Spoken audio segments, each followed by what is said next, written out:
Hello mga Krisyanong Gala, tara samahan niyo ako tayo gagala at magpapabunot ng ngipin. Let's go! At yan mga gala, kung kayo po ay naghahanap ng mas malapit na dental clinic, highly recommended po ang 101 Dental Care Center. Located lang po yan dito sa 2nd floor, Galleria Plaza, San Jose, Guagua, Pampanga. At magpa-parking na tayo, mukhang napaga tayo dyan mga gala kasi sarado po yung clinic nila. Yun, after 10 minutes mga gala ay nakapagbukas na rin sila. Maya lamang tayo ay papasok na. Kaya tingnan nyo naman mga gala kung gaano kaganda at kalinis ang kanilang clinic.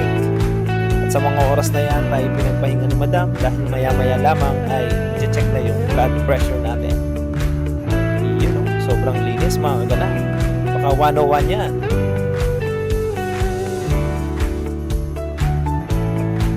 Habang chinecheck ni madam ang aking bibi dyan mga gala ay sobrang excited talaga ako na mabunot na ang aking ngipin para wala nang hadlang sa mga gala natin. Iyon o.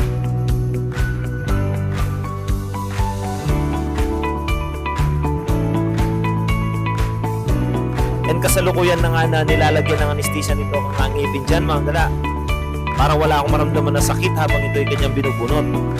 Sobrang sakit na kasi mga gala kaya nag-decide na ako na ipabunot ang aking ngipin. Buti na lang may nakita akong mas malapit na dental clinic. At sobrang bait pa ni Doc at ang gaan pa ng kanyang kamay mga gala. Hindi ko nga namalayan na nabunot na ang ngipin ko dyan eh. Ay salamat. Thank you Lord. Mga gala na naman tayo ng maayos niyan mga gala. Yun nga lang mga gala, medyo naninibago ako dyan kasi matagal-tagal na rin ako nung hindi ako nagpabunot ng ngipin. Kaya yun, finally mga gala ay natapos na rin mga gala at sa mga oras na yan ay pinayuan na rin ako ni Doc yung mga dapat at hindi dapat nakainin after na magpabunot ng ngipin. Yun o, mga gala, okay na. Kaya ano pang hinihintay nyo mga gala kung kayo naghahanap ng mas malapit na dental clinic dito sa Guagua ay i-message nyo na lang po ang 101 Dental Clinic Center.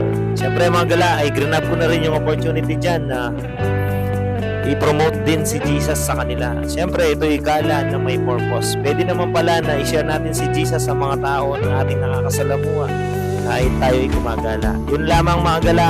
God bless all.